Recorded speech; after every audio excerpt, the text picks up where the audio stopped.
Welcome to Please Subscribe, a podcast about making videos from two different perspectives. I'm Johnny. I'm Andrew.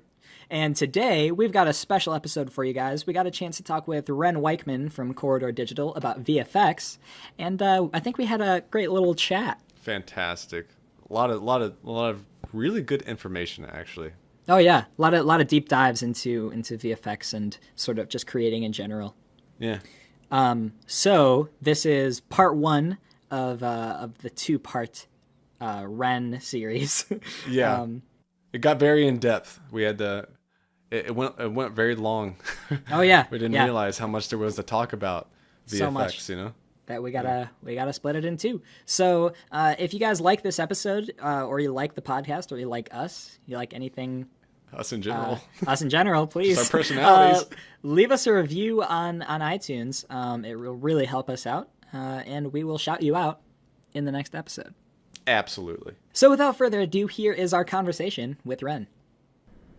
All right, we are here talking with Wren Weichman. We're going to be talking about, post-production and visual effects. But before that, let's talk about some cool gear. Wren, how you doing today? Hey, I'm doing all right. How are you guys doing today?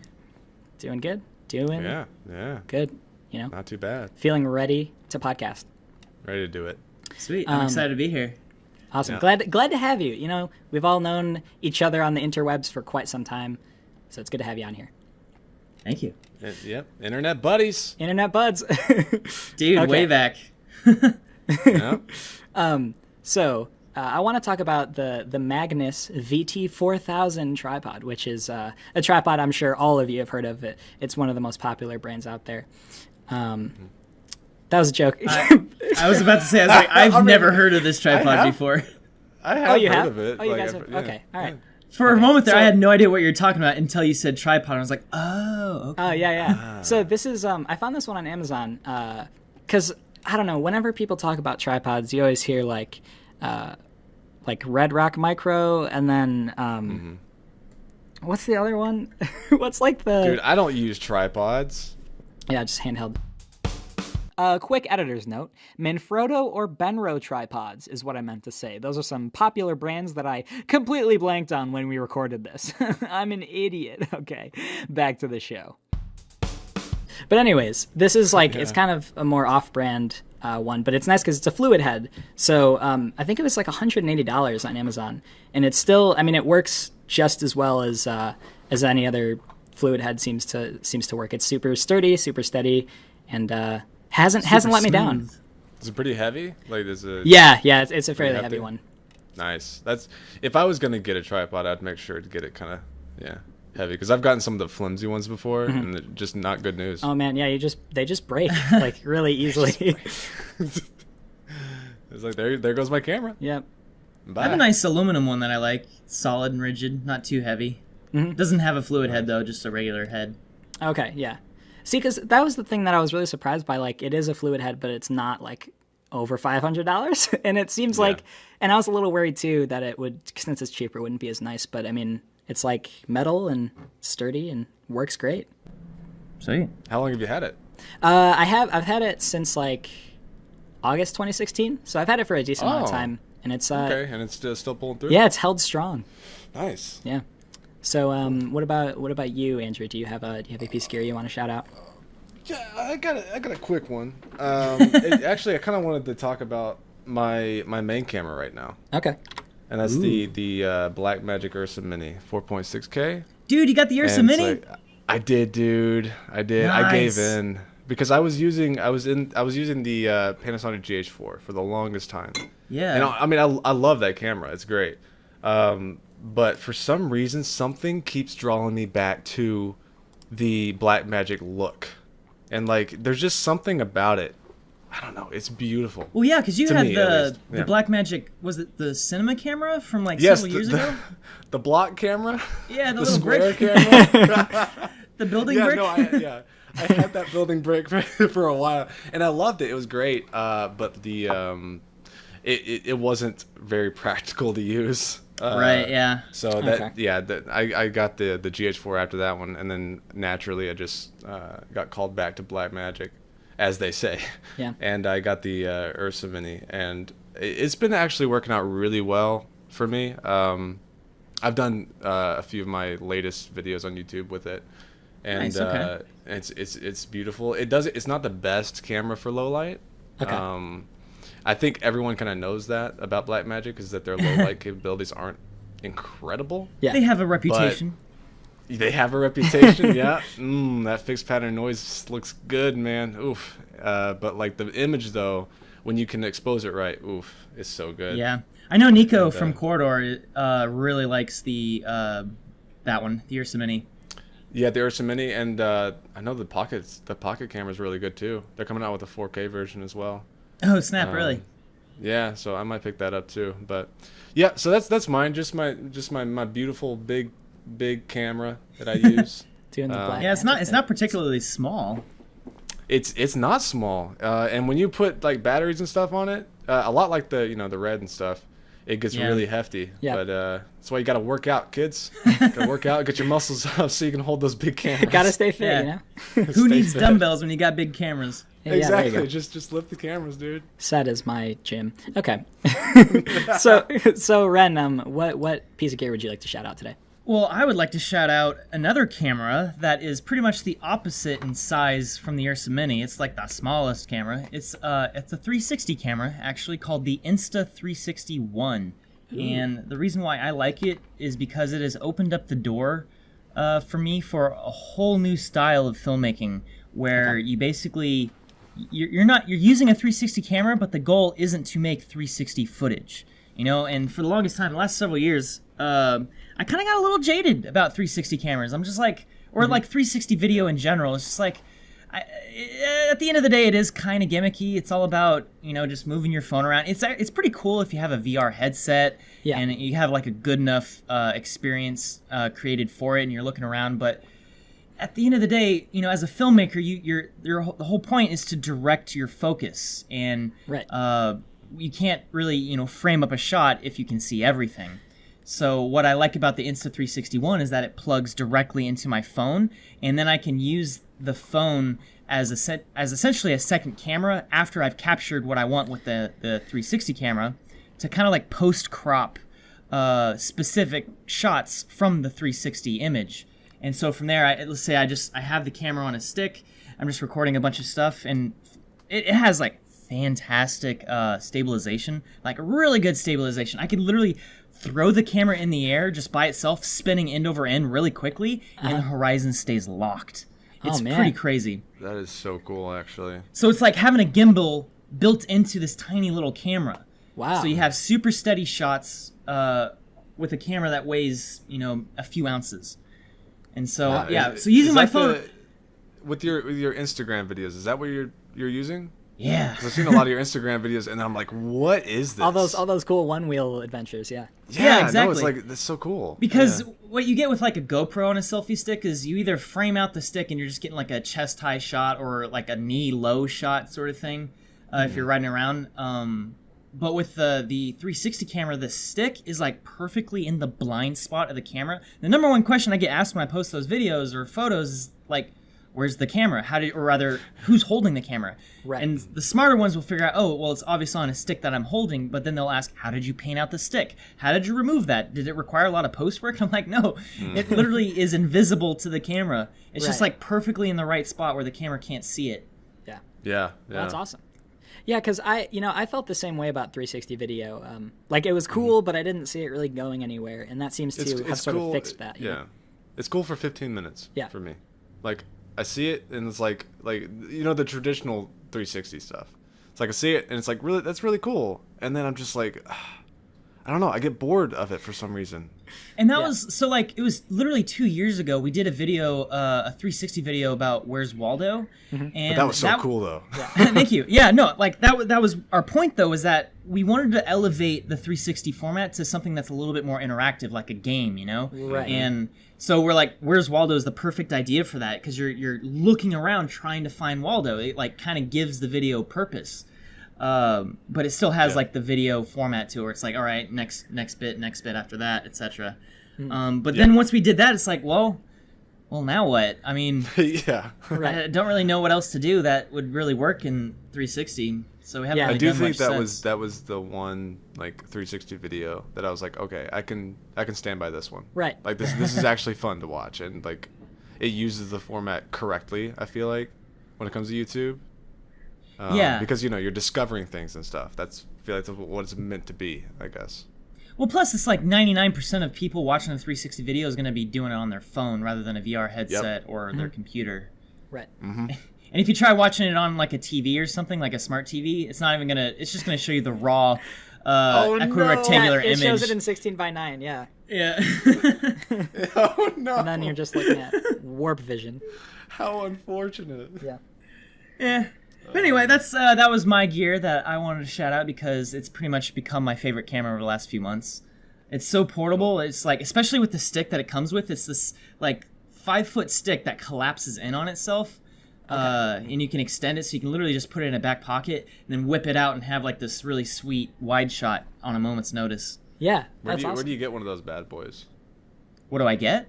No, where do you get them? Like Where? Oh, you can just buy them online.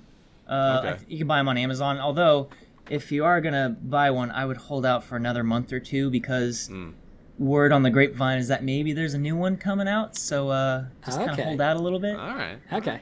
So I have a question about that. You said you can attach it to your phone? Yeah, like so. This one in particular actually has a lightning connector built into it. Okay. That will plug directly into my phone. And from there, it's like, so you don't have to worry about like connecting it via Bluetooth or Wi-Fi or anything like that. Right. Although it would be nice if it had like a Wi-Fi connection, so I can just connect to it remotely. I don't have to plug it in.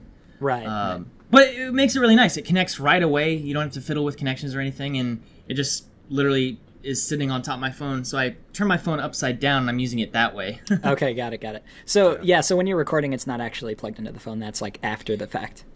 Yeah, exactly. So it has an SD card inside of it, and I'll be on the selfie stick. I'll record the stuff, and then I'll like take it off the selfie stick, plug it into my phone, and that's where I'll actually do like the post cropping and moving my camera around as if I'm actually recording a new shot. Right. Okay, that's awesome. That makes sense. Cool. Yeah, so All it's right. like every shot kind of lives twice. It lives the first time when I'm recording it, and then the second time when I'm doing a second recording of it. Right. And It's hard to explain, yeah.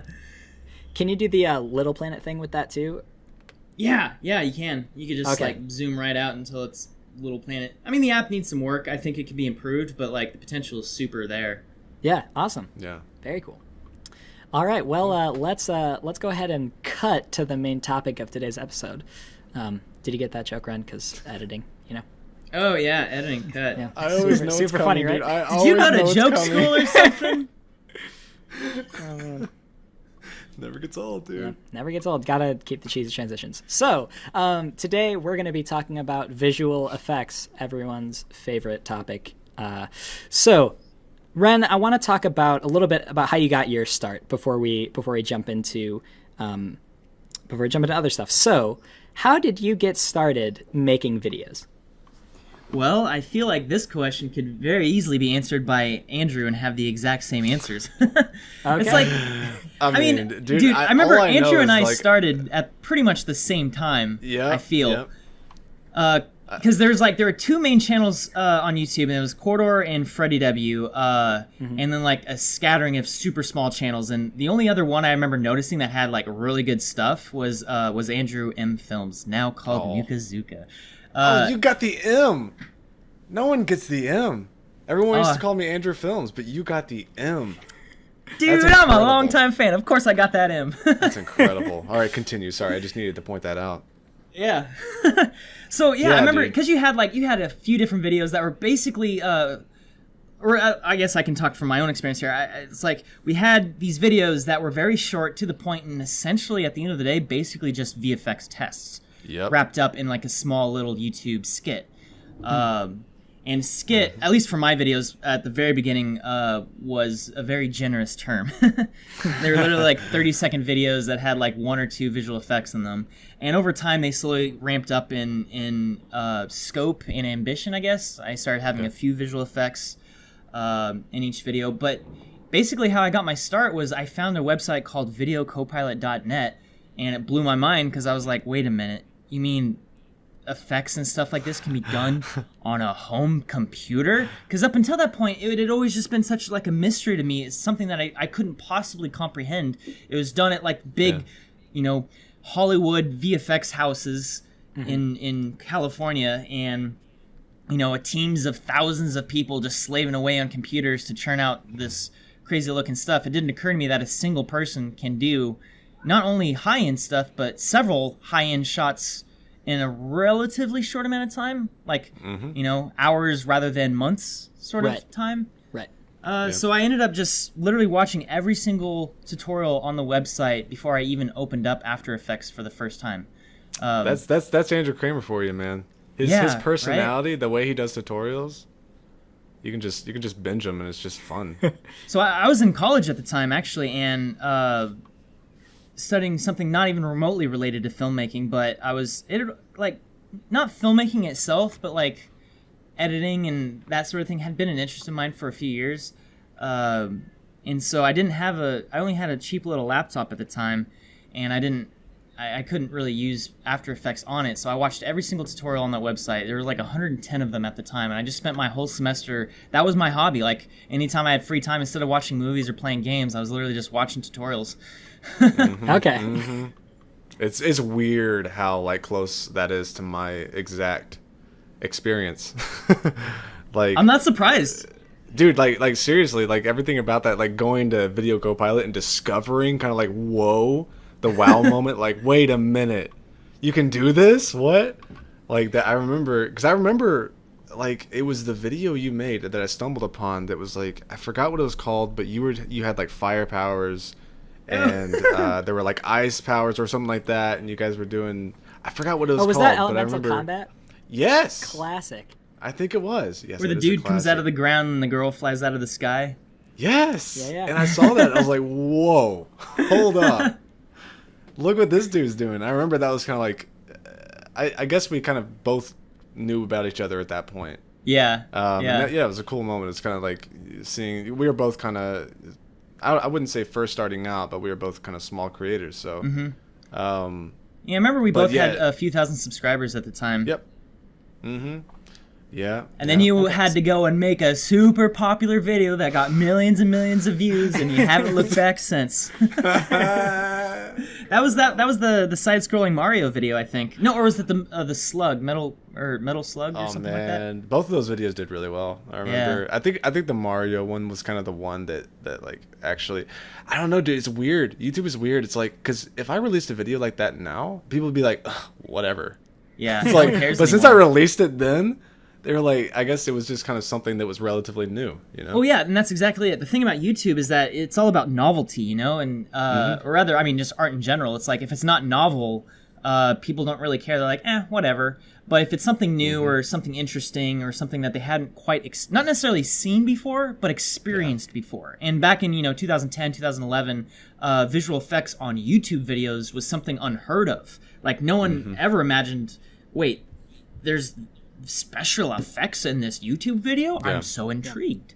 Whereas these days, you could spend 3 months, making a CG car race through the mountains and no one will really care. Even though it's the most complex thing you'd ever worked on. Right. Yeah. And then you'll spend like a week making a video and you do like one visual effect and then people will just like go crazy for it. Yeah, we have that exact thing here. So the car race I was mentioning was, we did a video earlier this year called Anime Fast and Furious. Anime Fast and Furious. It actually originally had a different name, but it wasn't performing very well. Like, it was after like a month or two, it had like 500,000 views, which is a lot of views, but on a channel like Corridor, where we're used to millions of views, it was definitely underperforming. Right. And so we changed the title and the thumbnail. We changed the title to From Anime Self-Driving Cars to Anime Fast and Furious, and literally over the course of a week, it doubled the views. Man, that's crazy. Yeah, and the thumbnail helped too. It was just a little bit more anime, but yeah. So that was a video that we spent 3 months working on. Super ambitious, and at the end of the day, I thought a really well-made video. I was really proud of it, and had that come out in 2010, that video would have like like 500 Yeah. million views. Right. Yeah, Yeah. yeah, Yeah. I mean, obviously that's a little absolutely. bit of hyperbole, but it would, it'd gain a lot of attention. Whereas these days, so many videos have visual effects that no one really cares anymore. So you really just got to nail that shareability factor, and that video didn't quite have it. It's a very mysterious ingredient. Cut to a few months later, we release a video called "World's Longest Lightsaber," and that video, as of this recording, has 9 million views. Yeah. Oh, We really? shot that back in January on an iPhone. We spent like 4 hours shooting this video, and then it just sat on the back burner because no one really cared about it that much. We're like, we'll get around to doing it eventually. And so then we Right. spent, I think, between 2 different VFX artists 1 week doing all the Wow. VFX for it. Yeah. Wow. Wow. Yeah, And- I remember being surprised that Anime Fast and Furious didn't like blow up as much as I thought it would, because that was insane. Like that video Yeah, that was like yeah. groundbreaking. Same It just here. goes to I saw show that it, and I was it like, this really is- just doesn't matter the level of quality of the video. Yeah. Mhm. Yeah. And that's sad. It's sad. But it's how it is. I get it. It's how it is, yeah. The challenge is trying to come up with a concept that can resonate with the viewer, and that it's so hard to define what that can be, because it either has to be super, super interesting and weird, or something very new, no one's seen before, or a concept that is just kind of interesting. The effects don't have to be high quality. The video itself doesn't have to be well shot. It doesn't have to be cinema level. We shot that on an iPhone. Yeah. Mm-hmm. Right. There was a week or two there where that video was getting 1 million views every day. Man. A day? That's crazy. A day. Or I should say it was about like 4 or 5 days where every single day it got 1 million views. Yeah. And that was Whoa. like 2 weeks after the video came out. It did fairly well. It got like a couple million views in the first couple weeks. And Yeah. then in that week it went up to 6 million, then 7 million. And then that was a couple weeks ago, and now it's at 9 million. It's just like, it's crazy. So the algorithm saw that and I was like, oh, yep, you're going up.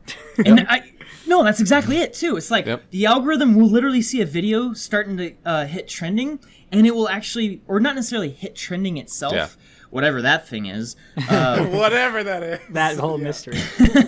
but it will like see that, oh, people are clicking on this.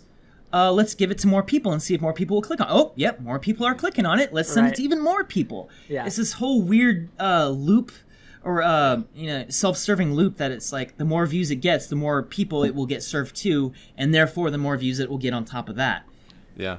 Yeah. It's crazy. it's like they're just experimenting on your videos. It's like let's just experiment with this one. Throw this one out there, see what happens. Yeah. Yeah, it's this weird threshold to hit, because it's like for quarter videos, our videos will usually tap out at around 400,000 views or so, and we just actually hit 5 million subscribers. Oh yeah, And congrats, yet- congrats. Thank you. Yeah, we literally hit that today, and Yeah. Wow. Okay. and even with 5 million subscribers, only about 400,000 of them will actually watch any new video that we upload, and that's just kind of how it is. You get about 10% click-through rate from your subscribers. Most of your views you get from actually outside sources, or rather, suggested videos on like the sidebar of people scrolling YouTube, not actually yeah, from that's- subscribers. Yeah. So, Nearly all my views come from that. Yeah, so it's like we have this really weird disparity between videos that get like 400,000 views and videos that get like 4 million views. It's like there's not really too much in between there. Yeah. Right. Anyway, Yeah. how do yeah. we get on that whole like Wait, start talking about inside baseball with YouTube here? Okay. Yeah. So it is interesting that you guys, going back to the question about how you guys got started, it's funny because you guys got started, and like sort of the thing that broke the facade of like movie making as only done in studios by like professionals or whatever, was by Andrew Kramer.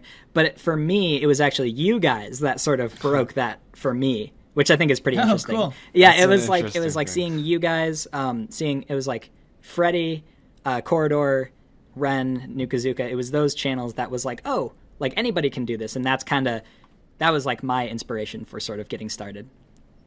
Dude, I remember seeing your videos when you were like 11 years old. You were just Oh, like this man. little kid. Yep. I have, It's weird. I've always Like I've your always voice was known still high about- pitched and stuff. I've always known about the johnyboz on YouTube. It feels like for so long I've always known about this guy, and like I didn't actually know until like this past year or 2.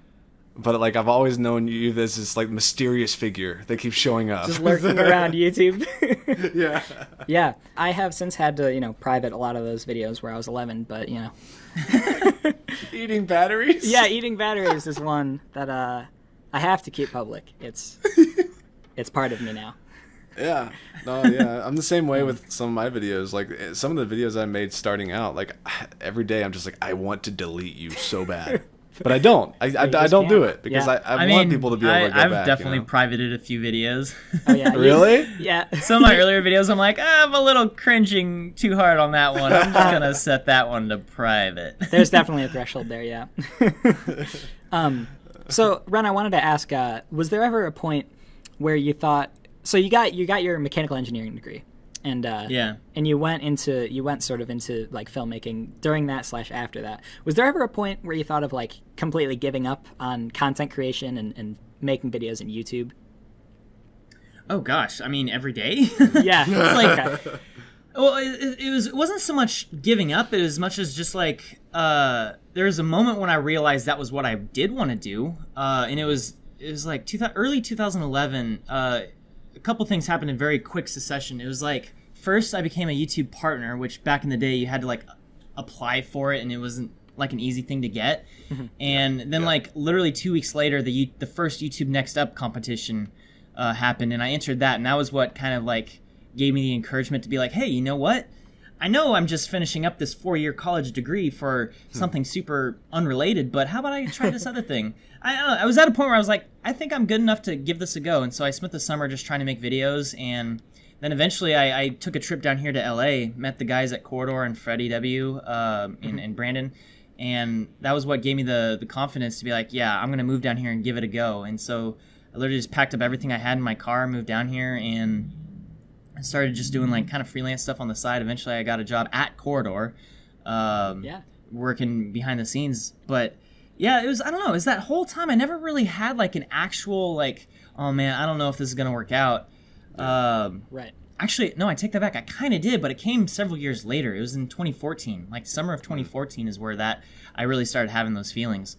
Okay. But yeah, because Yeah. for those of you who don't know, I have my own personal YouTube channel called Wren the Reaper. Or no, I take that back. That's what it used to be called. I have since rebranded everything. Oh yeah.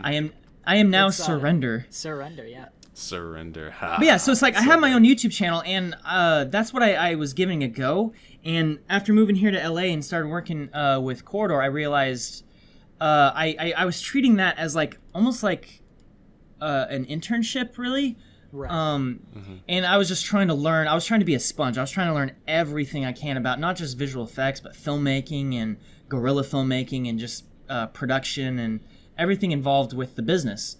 And I did that for about 2 years, and then I eventually quit. Actually, I quit working at Corridor to finish working on this Harry Potter short film that I was doing, and I finished that up. And then I was like, okay, well, now what? So I just continued trying to make short films on YouTube. But the problem is that they take so much effort, they take so much time that no matter how many views they get, it's not really going to cover the 2 months spent working on a video. Unless it got like 40 million views, which, definitely probably will not.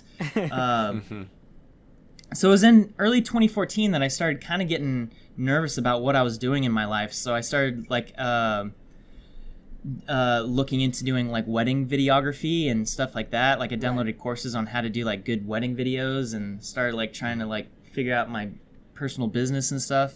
Yeah. It was actually at that time that Corridor came back to me and was like, hey, we want to bring you on full time for the main Corridor channel doing visual effects. Right. And of course I took that job instantly. I was like, sweet. Yeah. I can now pay my rent. Yeah. Because at the time my wife was paying 100% of the rent. So that was kind of rough. Oh man. That we did like 9 months of that. Yeah. Mm-hmm. Yeah, that's similar to me too. Actually, I hate to say this about everything that Wren says. It's like, yeah, I went through that too. It's like, well, yeah, I'm actually really interested in hearing this, Andrew, because it's like you actually had your own channel become successful. Mine kind of like never quite reached a successful threshold because you ended up having a long string of videos that did really well. You have a reputation here in LA for like having a really high quality channel. And like you hit 1 million subscribers, and it always just kind of baffled me because it's like I don't know how you're doing it because you're not uploading a video every single day, let alone every single week or whatever you're or every single month, every other month, maybe every year. Yeah, dude, I don't know. Like you said though, it's like it was this. I mean, starting out, it was this weird like domino effect of things happening that it barely even gave me a moment to think like, do I even want to do this? It just kind of happened. And like I'm so glad it happened, but it happened so fast. But by the time that I got to the point where I was, I made it kind of like a full-time job, I was like, oh, this is really cool. Right. This is amazing. Like I always, deep down, I'm always just a filmmaker, right? Like I've always just wanted to make films and all that kind of stuff. And this is just that nice, really cool way of doing that in, short little bursts. So I don't, like I wish I had some words of wisdom, but no, I make videos that I personally just really love.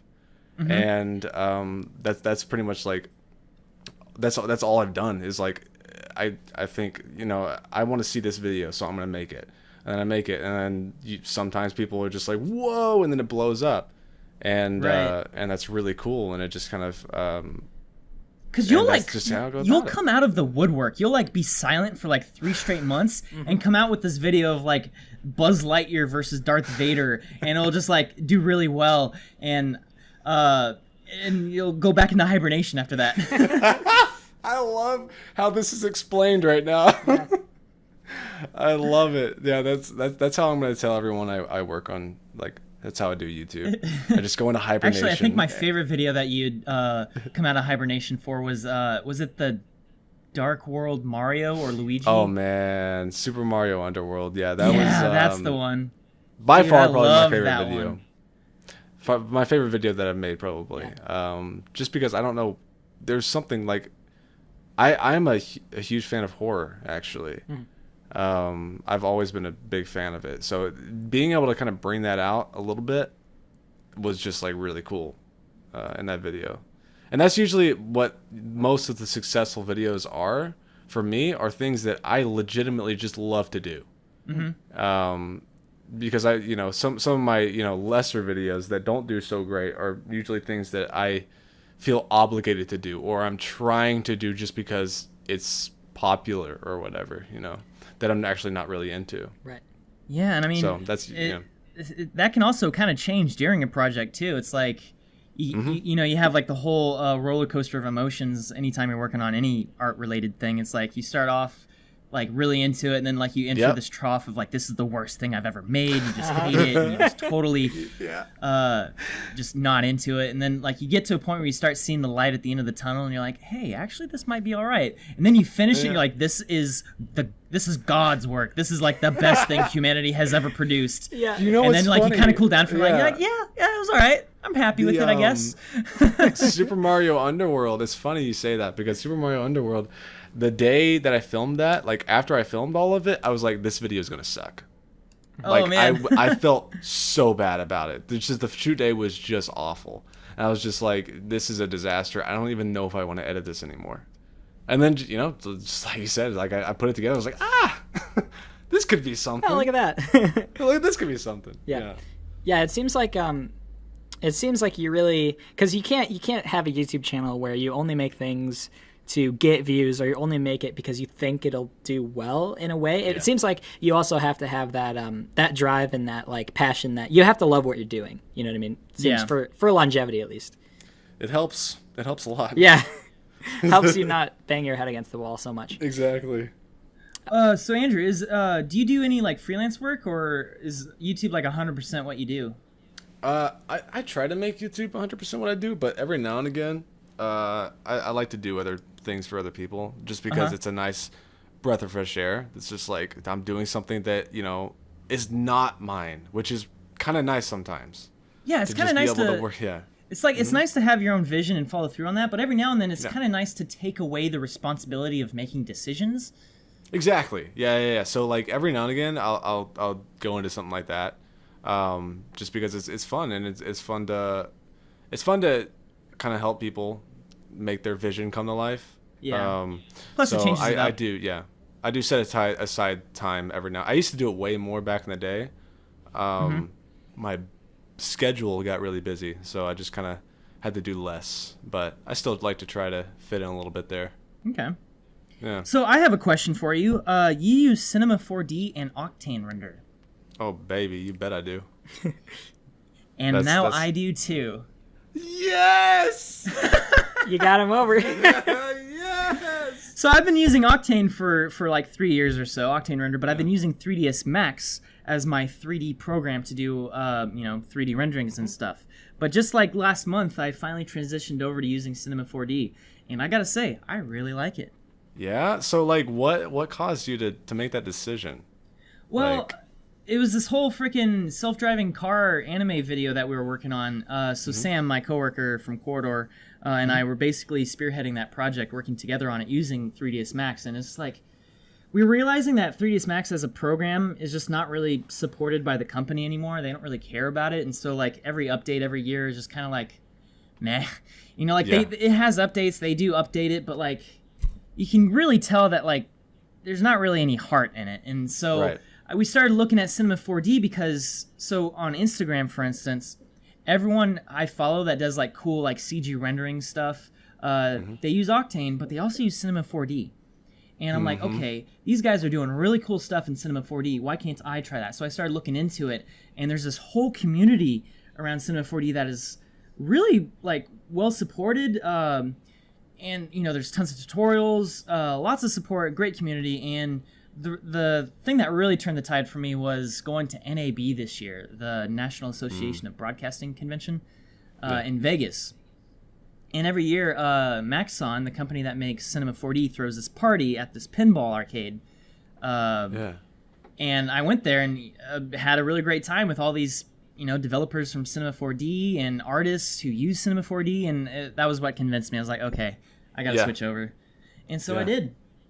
And I not super into it yet, but just the little bit that I used it so far is so much like more user friendly than 3ds Max. It's easier to use. It's way more intuitive. The physics simulation stuff is way easier to use as well. I think it's quicker too.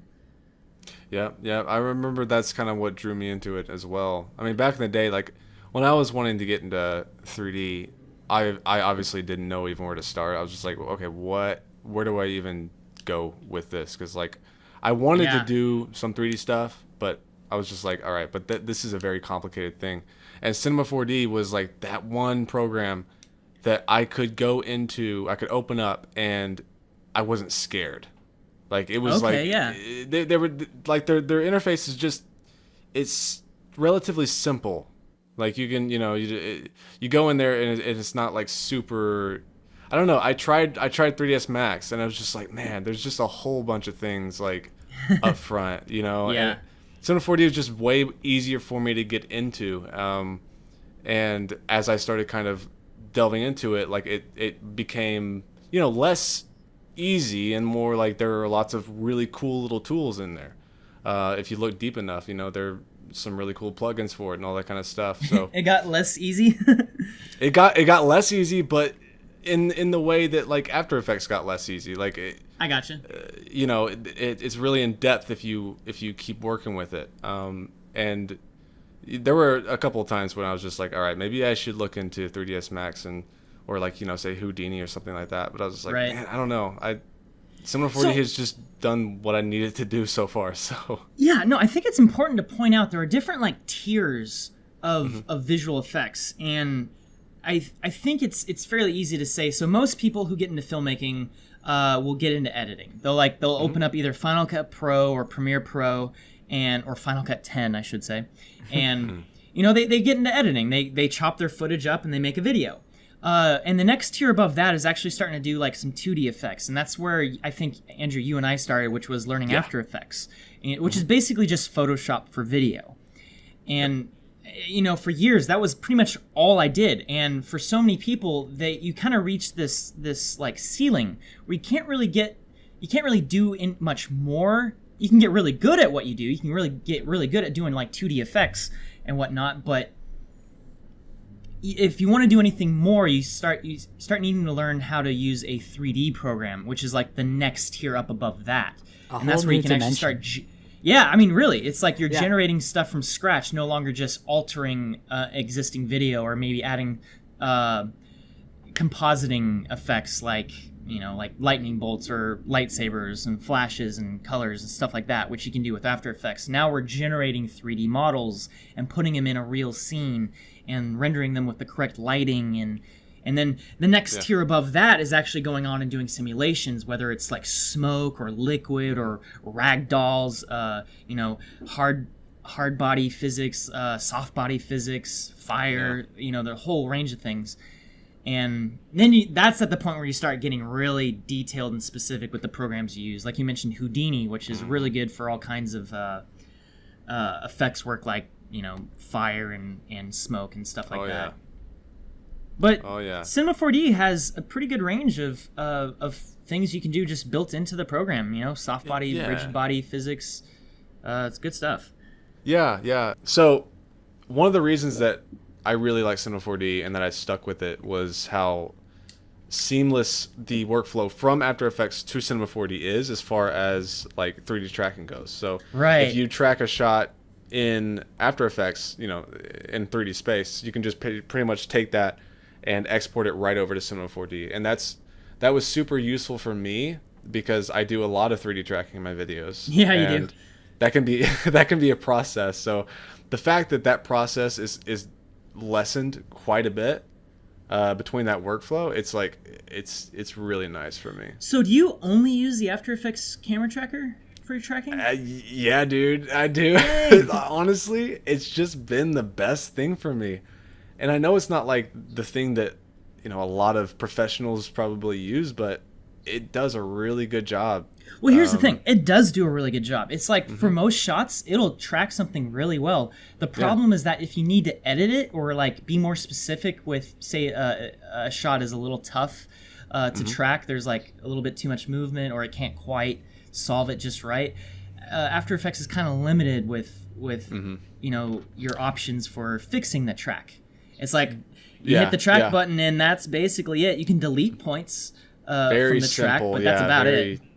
Yeah, it's like the Apple version of a 3D tracker. Very simplistic, but it lacks some features. What do you guys use usually? I mean, I try to just use the After Effects camera tracker if I can, because you just hit a button and if it works, great, move on. But apart from that, if there's a pretty tough shot, I will use Buju, which is like you still use Buju? I remember program. That. Yeah, it's like literally not been updated in a decade, and so we still just have a license for that, and it's just it works really well. So here's the thing about that program though, is that the user interface is really old, and when you start having to track individual points, I've tried newer programs like PF Track and I think Synthize. No, that's I used PF Track for the longest time. Synthize the camera tracker? I can't remember. Synthize as well. I remember using that too. Okay, yeah, like I've tried using those before, and they're way better in terms of like tracking individual points if you have to, or I think PF Track even has this really cool ability to project your track onto geometry that you make in your scene. Which is pretty sweet. But I remember trying to solve a shot and it just wasn't as good in PF Track as it was in Buju. There's something about Buju's tracker that just works better. It gives you a better solve. And so that's just what I stick with. It's like, hey, I mean, it gets the job done really well, and I've gotten really good at using it to the point that I think I can pretty much track any shot I want. Yeah. Man, what power. I know, right? The power of track. Yeah. I remember, I used PF Track for the longest time. And I pretty much just transferred over to After Effects just because it's worked, and that's like I haven't had a reason to move over to anything else yet. If I do, I know how to use those other trackers, but if I don't have to go over to them, I'd rather not. But for example, if I'm trying to do, say like tracking a specific object, like a moving like a head, for example, I don't think I would. You can use After Effects, but I don't think I would use that for that. Right. Well, doesn't because, yeah. Cinema 4D has its own built-in camera tracker? It does. I never used it. Really? I should probably do that, shouldn't I? Apparently, it has a pretty decent object tracker too.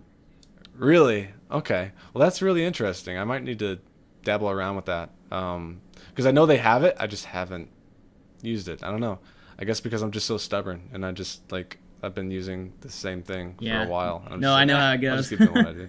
Yeah. So if it ain't broke, don't fix it. Yeah, there you go. Yeah. Have you guys used Mocha? Because I know, because I use HitFilm, and that has Mocha built into it. So I've used that sometimes, like messing around with that, and it Mocha seems to is work incredible. pretty well. I have. So I like Mocha. Its integration with After Effects is really weird. And you know what? For me, Mocha is a really weird program. Because it's like, I think I'm using it correctly, but I can't help but feel that I'm not. Oh, yeah. It's pretty scary. It's like And yet, intimidating. I get you know? my data into After Effects, and the track is fine. So I'm like, okay, I guess that was how I do it. Yeah. No, it's kind of odd as far as how you get stuff from Mocha to After Effects and all that. But as far as tracking goes, Mocha is really nice. If there's just a a 2D track or something that you're trying to get, or like some planes. Yeah. Basically, trying to put a computer screen on something, and it's like the camera's rotating. That's like where it really shines. I feel like is when you're trying to put something on a wall or something. It's gonna do a great job. Absolutely, yeah. Yeah, where it really shines is being able to get like the actual perspective shift from having like it's like kind of like a 2.5D camera track rather than like full 3D camera track. Yep. No, I mean I think I use Mocha pretty much anytime I have to do 2D tracking. Okay. Just because it's usually quicker for me to just export an image sequence real quick, open it up in Mocha, track whatever thing I'm trying to track, export that back to After Effects than it is to like baby a single point. That maybe isn't even like the best point to track for the shot. I feel like I usually get better results by going to Mocha. So I do straight to that. Wish there was a different way to get the track back from Mocha into After Effects. It does feel awkward sometimes. Oh yeah, because, it could certainly be better. Yeah, absolutely. Your options like corner pin or whatever. It's just like, and then the other thing is just a null, and it's like all right, I'll make it work, but I kind of wish there was something a little bit better. It feels like the type of tech that should be built into After Effects. Like why isn't they have like the mask tracking tool? It's like you make a mask and you track it, but why does it suck? Why does it suck so much? It's so bad, dude. I hate using that thing. It's like, this can be pretty dang good, and yet it's not. And it's not like some mysterious technology that will someday be solved. It's like, no, this has already been solved. I can see it working in this other program. Why doesn't it work here too? Yeah. A program that comes with After Effects. It's like they got lazy and they're like, instead of putting it in our program, we're just going to bundle it with After Effects. It's annoying, but I guess at least we have Mocha. Like at least we have it. Yeah, it's true. At least so it's Johnny, there. you mentioned you use HitFilm. Yeah. Which is great. I love HitFilm. I don't use it, but I love it. Yeah. Oh, it's fantastic. Yeah, it's great because especially for like if you're on a budget, it's free. And you can like buy add-ons, or I have a pro version, so it's really great for editing, color, sound, all that stuff, and you can also do a lot of compositing stuff. And you can actually even import 3D models and work with that too. So it's really expanded over the past few years on like what it is able to encompass into one program. Yeah. So I've actually become decent friends with the developers of HitFilm. And it's funny because I don't have any like personal experience with the program. Right. But like I know a decent amount about it. Like I've looked into it. I've watched a lot of videos with it, and it's like it does everything you can want in an editing program. It does editing, it does visual effects, and it does all of it for free. Oh yeah. It's like that's what blows my mind is that like anytime anyone asks me like, oh, how do I get started? What should I use? Should I pay for After Effects? And I'm like, no, don't do that. Nope. Download HitFilm because it's free. You can get into this stuff really easily with no barrier to entry. And it's like it's a very small development team. So they're struggling to like keep up with like the big companies pushing out updates every single year, but they're doing a really good job. Oh yeah. And so yeah, it's literally what I recommend to anyone who ever asks me that question, like, how do I get started? Where do I start? And it's like, their payment structure is that, like, if you really want to use their useful tools, you got to pay for it. But even their free tools are still really good, especially if you're learning, and that gives you the opportunity to kind of learn where to I guess pay for which tools next. It's like, okay, I'm going to start learning how to do this one thing. I'm going to pay for that upgraded tool. Yeah. And yeah. Is HitFilm, is that I've never actually seen anything about HitFilm actually. Okay. Is the interface kind of, if you basically get really good at using HitFilm, would it be an easy transition to get into other programs? Well, I've used HitFilm and then Premiere and After Effects as well. It's pretty similar. Really? It's okay, not, that's good. Yeah, that's it's not too hard of a jump to go between those two. Okay. Yeah, so HitFilm's great. Check That's it out. really cool. No, I've never actually used HitFilm before. I feel like with cool editing programs where you're timeline editing footage, most of those programs are very similar to begin with. You know, it's you have a timeline, you have cuts, you can trim clips, put them up next to each other. If you have tracks, you can put stuff in your upper track and have it overlap. And it's like, it should be fairly easy to go from HitFilm to Premiere Pro or Final Cut and vice versa. I haven't used the visual effects side of HitFilm, but I know there's it's a different tab or a different panel. So it's like you have your program, and it's like you can switch to your effects program within the program itself. But it's nice because you can just select your clip and be like, okay, I want to start adding effects to this clip. And it does all that for you right there. It's like, okay, you have your in and out points already set, which is one of the nicest things about Premiere Pro and After Effects is that you do all your editing in Premiere, you right click on your single shot with your in and out points and whatever. You right click on that, send it to After Effects, and you have this brand new After Effects composition made with that shot. Whereas back in the day, what you had to do is you had to actually export videos of each of your clips at a high enough quality so that you wouldn't lose anything.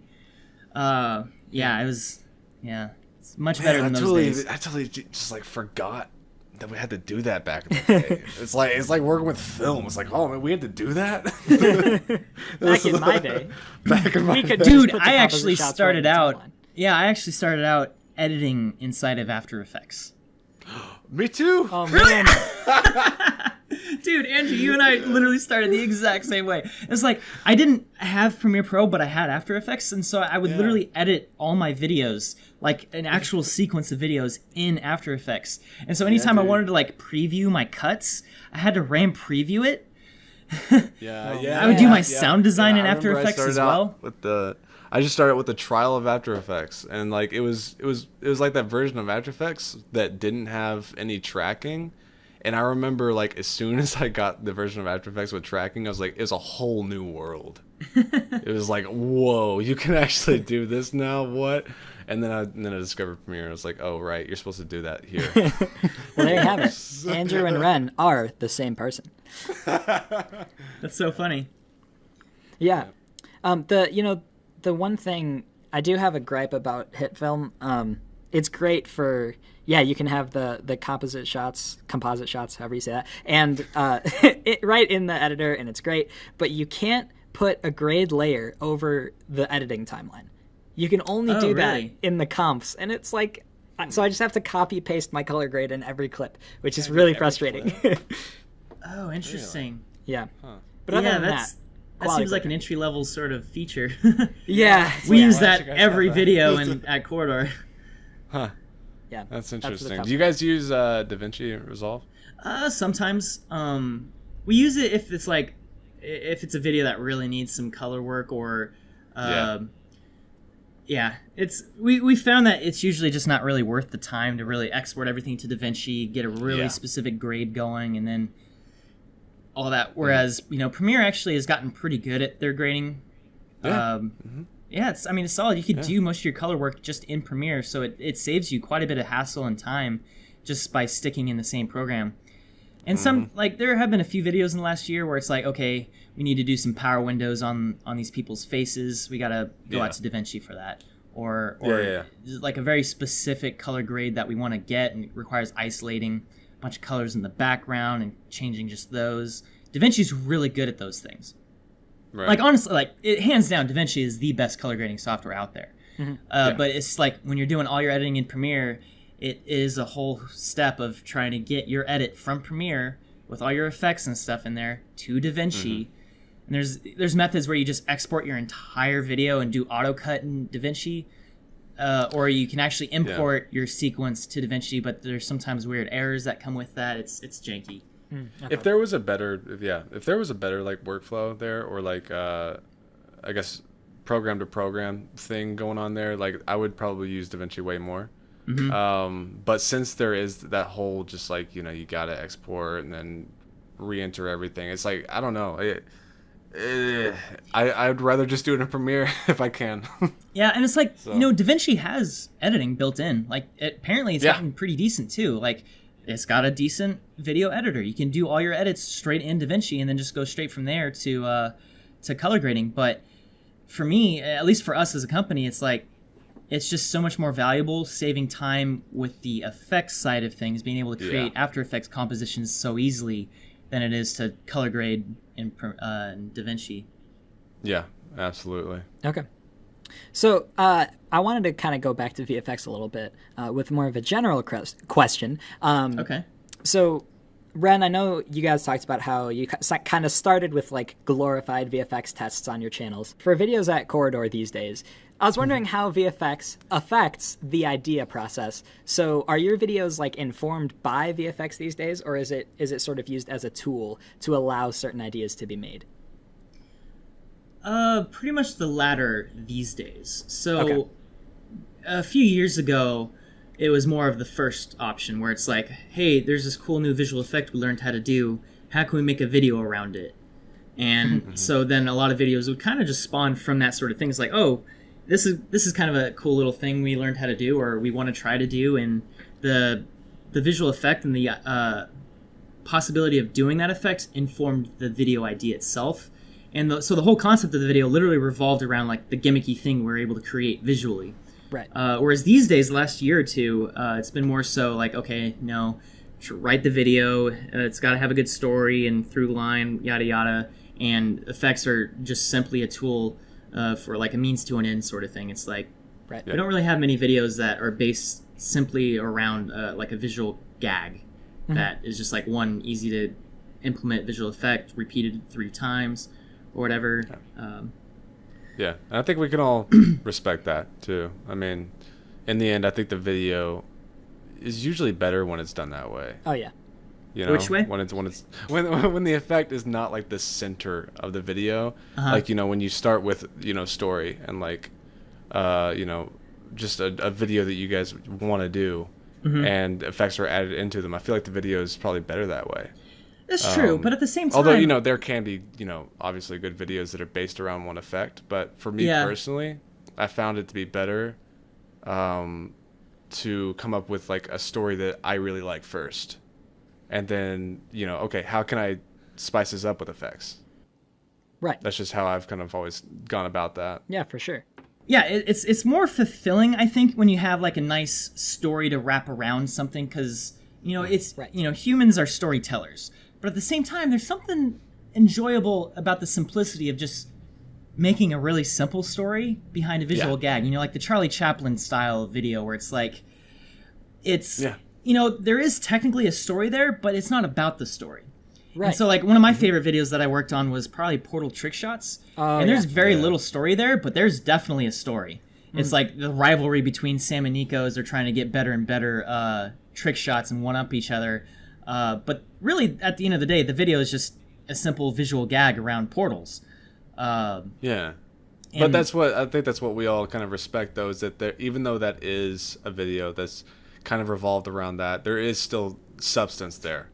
That's like, you know, there's still stuff happening like in the story, that, you know, that makes it, because I feel like visual effects tests and all that kind of stuff now, it's just like yeah, I've seen that. But, you know, you guys still keep that that story going, which I feel like really helps out. Yeah, because especially these days where people don't really care about VFX anymore. Exactly. Rather, it's not that they don't care about it, but they're just not wowed by it. So it's like if they see it, even if it's a really well done visual effect, they're like, cool story, bro. Yeah. Where's your vlogs? Yeah. Yeah, we constantly get comments being like, hey, we enjoyed the vlogs more than the main videos. And I'm like, I don't think you guys realize how much of a backhanded compliment that is. Yeah. That's crazy. It's like, I'm glad you enjoy the behind the scenes, but when you say that you enjoy it more, it's like, I believe you. I totally get it. Uh-huh. Maybe just don't tell me that. Yeah, don't it's like phrase it like that. 90% of my effort is going into this thing that you are actively telling me you don't prefer. Yeah. Right. Yeah, that's like it's like saying they like watching you work more than what you made, and it's like, wow, okay. And that's exactly it. Yeah. Yeah. Oh man. And again, I totally get it. The vlogs we've been putting out lately have been like pretty solid.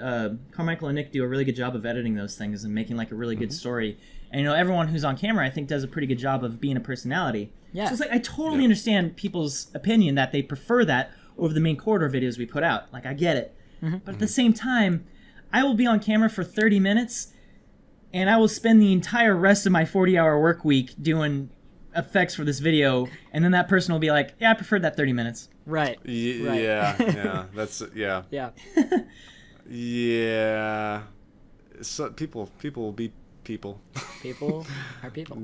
Yeah, that sucks. I mean, what you guys are doing on Corridor Crew is really cool. Oh yeah. It is really cool. Like it's one of the coolest things I've actually like. I don't know. It's so different than like what I normally see when it comes to behind the scenes. Yeah. And all that kind of stuff, Yeah. Because for the longest time, there, everyone's kind of doing all. I guess at least all like the YouTube filmmakers would kind of do like little behind the scenes stuff on their second channel. But this, but this thing is different. It's kind of mixed like the slice of life with behind the scenes. Yeah. Which is really cool. I mean, it's definitely taken on a life of its own over the last couple of years. And it has evolved over that time too. Yeah. But man, I would not compare the two. Yeah, right. Exactly. They're really different things. Extremely different content. We have so many viewers who found us through the Corridor Crew channel who didn't even realize we have a channel with 5 times the number of subscribers. Yeah. And they honestly couldn't care less. They're like, whatever. Yeah. Yeah, that's interesting. So it goes. So Wren, I was wondering, like you had the experience of sort of doing visual effects on your own with your own channel, and now you're working with Corridor. So I was wondering how doing VFX alone changes from doing VFX as part of a team. Oh, dude, actually quite a bit. I got better faster once I started working with Sam and Nico. And part of that is because they were already really good VFX artists. But the other part of that is just like you have the immediacy of critiques. You have help when you get stuck. You have when you're on your own, you're kind of in this weird void of being like, I am the sole proprietor of the quality of this shot that I'm working on. And it's like you work on it until you are happy with it, or if you get stuck, you don't know how to make it better. Right. Whereas when you're working with a team of people, you can be like, hey, come look at this. What's wrong with it? And you just like after putting like a couple hours into it, we've gotten pretty good at giving and taking criticism to the point it's like we'll rip apart a shot, be like, this isn't working, this isn't very good here. Oh, this draws my eye. I think you could do better than that. Or like, hey, stop being lazy in cutting corners on that specific thing. Make that better. And it takes someone else to do that. Right. And so at least for me, I got better really quickly. Started when I started having them like looking over my shoulder every now and then to be like, oh, I think you could do this better. And so that was like 4 years ago that I started doing VFX at Corridor. And the second aspect of that is like I was learning how to do 3D stuff at the time, and that's actually why I chose 3ds Max to learn to begin with, is because that was what Sam and Nico knew how to use. So if I ever got into any trouble and needed help, they knew how to get me out of the trouble. Right. Okay. So that was actually really helpful back in the early days. Yeah, and it's like, I like that Harry Potter film I did. That was pretty much 6 months of me working on it every day, just on my own. And the final product had very little critiques from outside sources before it went live. It was all just like, this is how I got it to here, just under my own effort. And now it's out there for the world. Whereas Corridor videos, almost every shot gets reviewed by someone else before like being finalized. Not so much for me lately, because I've gotten to a point where it's like I can make the shot final, Right. Yeah. without too much work. And I've kind of taken on the role as like VFX supervisor for the last couple of years. So it's like other people will be doing work, and I will be the one giving critiques and like bringing it up to my own level. turn, boy. And that's just simply been because, you know, we're working with other visual effects artists, and Sam and Nico just don't do visual effects at all anymore. Every now and then Sam will return for some Sam specials, but Nico pretty much never does any VFX work at all anymore. Yeah. Yeah, it's weird. I've kind of become the only one doing that. And so that's kind of been the status quo for the last year or two. Yeah. And lately I've been trying to actually wean myself off of that. We have a couple more people on board who are really good at doing visual effects. We have Clint, who's great, and Adrian. We have Gabe and whoever else is around to do VFX. And so I'm actually focusing more on doing like the quarter crew style content, where it's like me in front of the camera, or doing a cool project, or doing whatever video, and spending my time on that instead of doing visual effects for quarter videos. That being said, I still do effects for quarter videos, especially if it's like a hard shot. I'll usually tackle those ones. Right. Yeah. But like this next video we're going to be putting out is literally a tank running over a house, and we shot it all practically. And so the whole video is basically about Sam and Clint running back into the house to grab something that they forgot, and then running back outside just in the time before the tank literally rolls through the bedroom. And so it was one of those things where it's like we shot it as like two shots. One shot where Clint runs into the bedroom to grab the thing and then runs out. And then from the same camera angle, the tank runs through the house and crushes it. And it's just a matter of compositing the two shots together. So it was mainly real? Like Yeah. you guys actually just Wow. Yeah, Ooh. That's we awesome. bought a giant trailer house and rented a tank and destroyed the house with a tank. It was all real. That's That's awesome. incredible. Yeah. Yeah, it is a brand integration for World of Tanks, so they were able to put up the budget to be able to do that. Okay, yeah. It's like that's not the sort of thing that I we wasn't can going to support. question anything, but I was like, whoa. Yeah, no, we can't afford to do that on a YouTube budget. You gotta get brands in there to do that. Yeah. So I yeah, think going back to the point, it's like a fresh set of eyes is something that is extremely helpful. That's something that I kind of wish I had more of. yeah, you work in this void over there in Arkansas. I'm in that void. I'm in that void. The Arkansas void. The Arkansas void, dude. But like, I completely feel you when you say like working alone. You know, when I'm doing like a shot, there comes a certain point where I'm like, is this good anymore? Is it even good anymore? I don't know. Right? So like having someone come in and be like, hey, oh wow, that looks bad. It's like, okay. Thank you for telling me. Yeah. Oh man, so a friend of mine, I had no idea was good at effects. Literally just 3 nights ago, showed me the short film he's been working on, and it blew my mind. It's like super surreal and over the top visually. The story is really, really subtle. It's about like industrialism versus like nature. Okay. Like not too complex there, but the visuals, oh my god, it like blew me away. Yeah. And he's apparently been working on this like 2-minute short film for like over 5 years. Oh my gosh. Oh. That's crazy. And he's at this It's point like he where had he the thinks it's superpower just he wasn't telling anyone terrible. about. Like he thinks it's utter garbage. He doesn't think anyone will like it. And I watched it and it blew my mind. And like he's totally in that area of just like I have been working on this for so long, I've lost perspective. Yeah. I'm really the only one who's seen it. Right. Deep And in the granted, void. it's not like he's been working on it full time for the last 5 years. He has, a job, and it's just like his free time here and there working Yeah. on it. But at the same time, it's like, at a certain point, you just gotta like be like, this is done. You gotta finish it, and it's really hard to do that when you're just by yourself in a void. Right. Mm-hmm. Yeah, and I think that kind of comes with, it's not just visual effects. It kind of applies to just filmmaking in general. Like True. Yeah. it's because like with my videos, a lot of times I'm like, what am I doing? Like this is not funny. This is garbage. And then it takes some perspective or someone else watching it to be like, okay, this is actually decent. Or perspective is super valuable. Yeah, even if it's just a simple matter of exporting your video to like a small, thing that you could email or just Facebook to your friends. Just be like, hey, do you mind just watching this real quick? And it's like, it's always a little awkward trying to do that because it's like, I don't want to take up their time. It's like, but it can really help. Like just getting If you- someone else's eyeballs. If Just you for want like to a get minute. if you want to get a real honest response, send it to your friends and be like, "Hey, my friend did this effect. What do you think about it?" yeah. And they'll That's give you actually pretty good, complete yeah. honesty.